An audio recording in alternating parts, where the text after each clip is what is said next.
दुनिया भर में इस्लामोफोबिया और मुसलमानों के खिलाफ नफरत और तासुबाना रवैये में रोज़ बरोज़ हम देख रहे हैं इजाफा हो रहा है और इसका ताज़ा तरीन शाखसाना अमरीका में एक 6 साल मासूम फ़लस्तीनी बच्चा बना। इन जालिमों ने जो गजा में बमबारी की है उन्हें अस्पताल मलिया मेट कर दिए हैं ताकि जो लोग जख्मी हों वो इलाज करवाने भी ना जा सके। डॉक्टर मार दिए पकड़ के इन्होंने। पाकिस्तान की मुसल्लह अफवाज की जानिब से फ़लस्तीन और इसराइल की जंग के 10वें रोज़ बड़ा अहम मैसेज सामने आया है। गजा पर इसराइल की जारहाना कार्रवाइयों ने खित्ते में एक नई इलाकाई जंग के खतरा को मजीद बढ़ा दिया है और अब बराह रास्त आला सतह पर धमकी आमेज बयान सामने आ रहे हैं।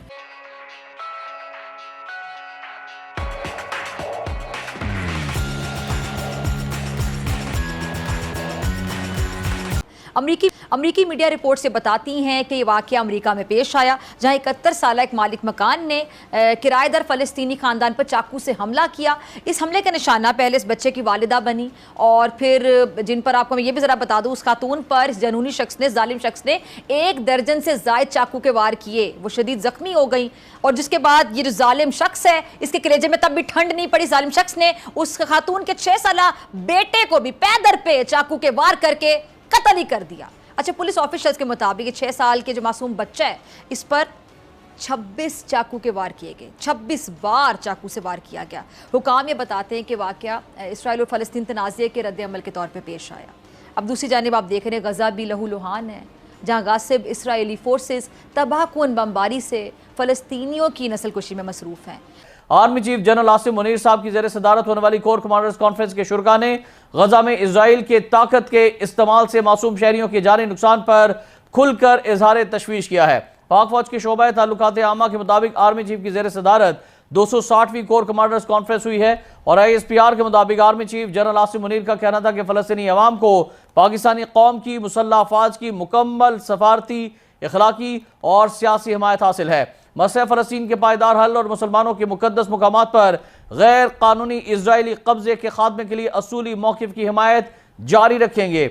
ISPR के मुताबिक फोरम ने गजा में इसराइल के ताकत के इस्तेमाल से मासूम शहरियों के जानी नुकसान पर भी तशवीश का इजहार किया है और इसके अलावा आर्मी चीफ ने पाकिस्तान से गैर कानूनी तारकी वतन की बाइज़्ज़त महफूज वापसी को यकीनी बनाने की हिदायत की है और कोर कमांडर्स कॉन्फ्रेंस ने गैर कानूनी मुआशी सरगर्मियों के खिलाफ जारी कार्रवाइयों का भी जायजा लिया।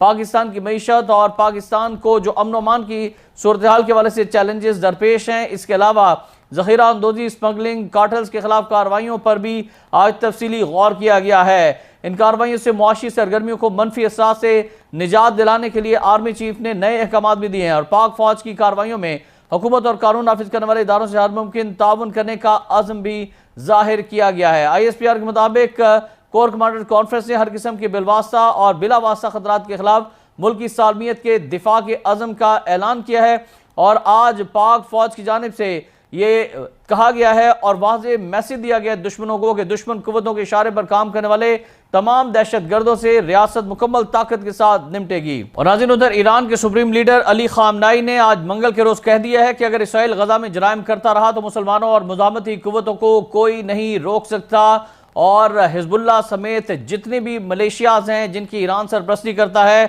उनको कंट्रोल करना मुश्किल हो जाएगा और वो भी जिहाद के अंदर आगे आगे होंगे। ईरानी सुप्रीम लीडर खामनाई ने गजा पर इसराइली बमबारी को फौरी बंद करने का मुतालबा कर दिया। ईरानी लीडर का फतवा ईरान के वज़ीर ख़ारजा हुसैन अमीर अब्दुल्लाहियान के इस बयान के एक दिन बाद सामने आया है जिसमें कहा गया था कि इसराइल के खिलाफ चंद घंटों में कबल वक्त कार्रवाई मुमकिन है और ईरान इसके लिए तैयार बैठा है।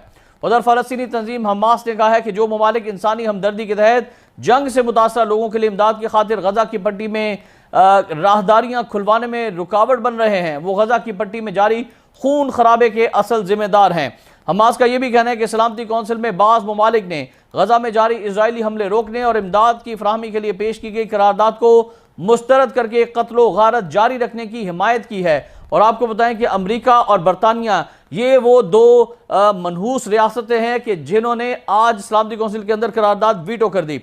हमास ने मंगल के रोज एक बयान जारी किया है और यह मौके इख्तियार किया है कि इसराइल को मजीद जराइम करने और नस्ल कुशी का सिलसिला बढ़ाने और गजा में बसने वाले 20 लाख से जायद फलस्तीनी शहरियों की जिंदगी को खतरे में डालने के संगीन नताइज बरामद होंगे इन तमाम ममालिक के लिए जिन्होंने आज करारदाद को वीटो किया है। ईरान की आने वाले घंटों में इसराइल के खिलाफ एक्शन लेने की धमकी के बाद अमेरिका ने कहा है कि अगर ईरान ने बराह रास्त मुदाखलत की कोशिश की तो अमेरिका बराह रास्त कार्रवाई करेगा। इसके अलावा अमेरिकी सदर बाइडेन बार बार कह रहे हैं कि हमास को खत्म करेंगे। अमेरिकी सदर ने अचानक इसराइल के दौरे का ऐलान भी कर दिया है और वो कल इसराइली दारुल हुकूमत तेल अवीव पहुंच रहे हैं, जबकि खुद इसराइली वजीर आजम नेतन्याहू गजा पर जमीनी कार्रवाई की तैयारी कर रहे हैं। साथ ही ईरान और हिजबुल्लाह को खबरदार कर रहे हैं। दूसरी तरफ ईरान भी एक कदम आगे बढ़ गया है और उसने वाजे किया है कि वो जंग का हिस्सा बनने के लिए इसराइली फोर्सेस के गजा में जमीनी ऑपरेशन का इंतजार नहीं करेगा, बल्कि आने वाले घंटों में इसराइल के खिलाफ पेशगी एक्शन लिया जा सकता है। ईरान की तरफ से यह धमकी आमेज बयान ईरानी वजीर खारजा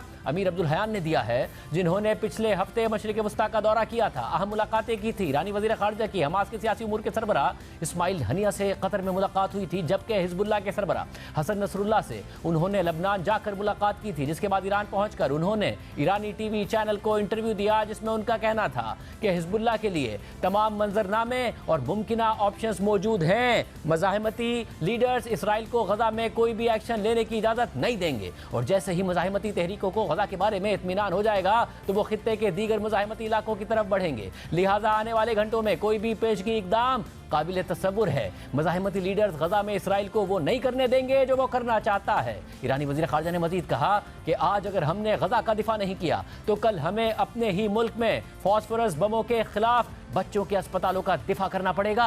इसके अलावा ईरान के सुप्रीम लीडर आयतुल्लाह खामनाई ने बयान जारी किया है कि इसराइल के जराइम जारी रहे तो दुनिया भर के मुसलमानों और मज़ाहमती क़ुव्वतों को कोई नहीं रोक सकता। फ़लस्तीन के इलाकों पर काबिज़ अफराद शहरी नहीं बल्कि मुसल्लह लोग हैं। लेकिन सिर्फ ईरान ही नहीं, इसराइल भी ईरान और ईरान की हिमायत याफ्ता हिजबुल्लाह को धमकियां दे रहा है। कल इसराइल की पार्लियामेंट में खिताब करते हुए इसराइली वज़ीर आज़म नेतन्याहू ने ईरान और हिजबुल्लाह को खबरदार किया कि वो इस जंग से दूर रहें। नेतन्याहू ने ईरान और हिजबुल्लाह को मुखातिब करते हुए कहा कि हमारा सब्र मत आजमाएं वरना सख्त नुकसान पहुंचेगा।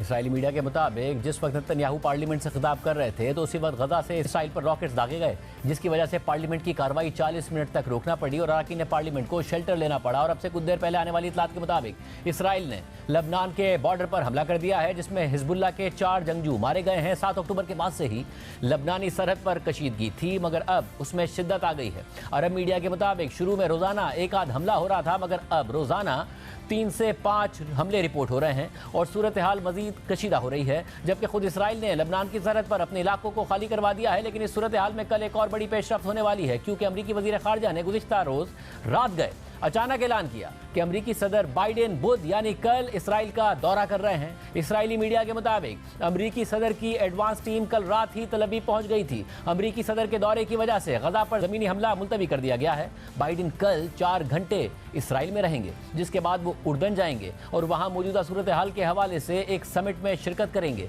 जिसमें फ़लस्तीनी सदर महमूद अब्बास और मिस्री सदर भी शरीक होंगे। इसके अलावा इसराइली मीडिया का दावा है कि आने वाले दिनों में फ्रांस के सदर मैक्रोन भी इसराइल का दौरा करेंगे। इस वक्त जो मेरा दिल डूबता है ना, वो ये देख कर डूबता है कि छोटे छोटे बच्चे, बाप, कोई माँ, उनकी लाशें, सर ऐसे ढीला पड़ा हुआ है, मरी हुई लाशें जो हैं उनकी वो अस्पतालों में लेके आ रहे होते हैं। अगर डॉक्टर ही नहीं होते, मार दिए थे, डॉक्टर मार दिए इन्होंने पकड़। खैर, इन्होंने कहा जनाब कि इन लड़कियों के बयानात आना शुरू हो गए हैं कि हमें खाना मिल रहा है, हमें पानी मिल रही है, हमें दवाई मिल रही है, हमसे बेहतरीन सलूक किया जा रहा है, बेहतरीन सलूक किया जा रहा है। तो इनकी वीडियोस हैं, इनके बयानात हैं, वो मैं आपको सुनवाता हूं। अच्छा, उससे पहले एक और बड़ी अहम चीज नाज़रीन, अब देखें ना इन्होंने किया क्या, 2 काम किए। जो हुस्ने सलूक है मुजाहिदीन का, वो उसकी वीडियोस, और साथ में दुश्मन पर धाक बिठाने के लिए इन्होंने अपने हमले की वीडियोस जारी कर दी है। दोस्तों, हमास से ज्यादा इस वक्त जो लड़ रहा है वो हिजबुल्लाह लड़ रहा है। हमास ने पहला हमला किया, ये इनकी स्ट्रेटजी है। एक हमला हमास ने किया, हमास अब पीछे हो रहा है, वो अगले हमले की तैयारी कर रहे हैं। मीनवाइल ताजा दम दस्ता जो हिजबुल्लाह का था इस वक्त वो बरसरे पैगार है, लबनान से एंगेज किया हुआ उन्होंने इसराइल को। तो लबनान वाली साइड से जो हिजबुल्लाह के हमले हैं उनकी बाकायदा वीडियोस जारी कर दी गई हैं और उसमें दिखाया जा सकता है कि उन्होंने अच्छी खासी तबाही मचाई है उन हमलों ने, जिसे कहते हैं ना हम अपनी जुबान में ठुकाई की है, अच्छी खासी ठुकाई की है।